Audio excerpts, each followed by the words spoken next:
For a closer look at what all of this means, I am joined by Akash Maharaj, Senior Fellow at the Munk School of Global Affairs and Public Policy at the University of Toronto. Good morning to you. Good morning, Lindsay. So for more than a decade, Canada and the UAE have been working on this Foreign Investment Promotion and Protection Agreement. That agreement was signed today.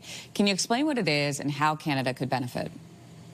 Broadly, the agreement provides investors with some reassurance that they will obtain national treatment for their investments. In other words, if Canadians invest in the UAE, they will have greater protection against those funds being seized and greater reassurance that those funds will be treated according to what we would recognize as the rule of law.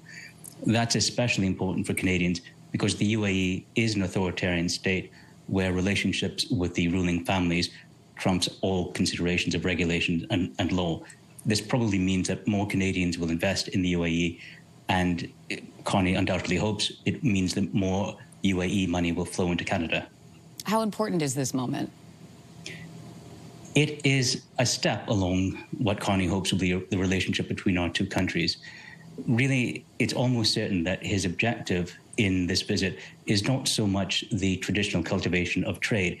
The UAE has a relatively modest population and therefore a limited capacity to buy Canadian exports. And it produces relatively few things that Canadians want. What it does have, though, is an absolutely colossal sovereign wealth fund of about $2 trillion. That fund could be used to invest in the kinds of infrastructure projects that Carney hopes will help diversify the Canadian economy and wean us off dependence with the United States. I want to ask you about that. Let's expand on that because we know that negotiations have also started on a free trade agreement. And to your point, would allow Canadian businesses to expand into the UAE, but would involve investments in big Canadian projects. We're talking ports, potentially mines, data centers, critical minerals. How would that work? Well, the Sovereign Wealth Fund in the UAE is remarkably liquid. They can place funds quite quickly across the world. And that means that some of the projects that Carney has designated as projects of national interest may be able to obtain some of those funds.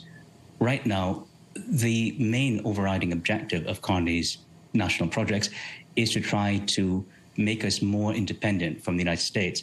To date, though, many of those projects are being funded by Americans. The Casilla LIMS LNG development in British Columbia is entirely owned by American interests, Blackstone and the Apollo Global Management Group, which have very intimate ties with the Trump administration.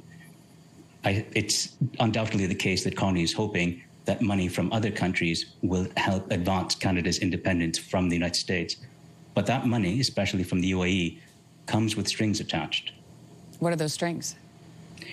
This is not private funds the way we would think of it. These are funds that are under the control of the UAE government.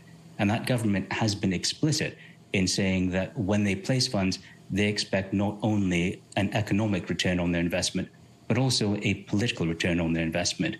The UAE has not been shy about using its sovereign wealth fund to ensure that their diplomatic and political interests are advanced by the countries where they place those funds.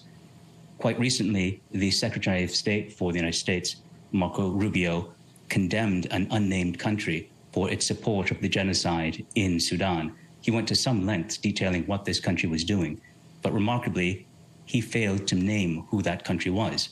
That country was clearly the UAE, but when the Secretary of State for the US, the most powerful country on earth, is afraid to mention your country's name, that says something about the kind of influence you have purchased in the US. So what does that mean politically for Canada on the world stage? Carney has passed his first test as a politician by getting his budget through a minority parliament. This is in many ways an equal test of his diplomatic skills and his skills as a statesman. He will want to try to invite in funds from the UAE into Canada without bending Canada's knee to the UAE and without allowing the UAE government and its ruling families to be able to meddle in Canadian politics and social affairs.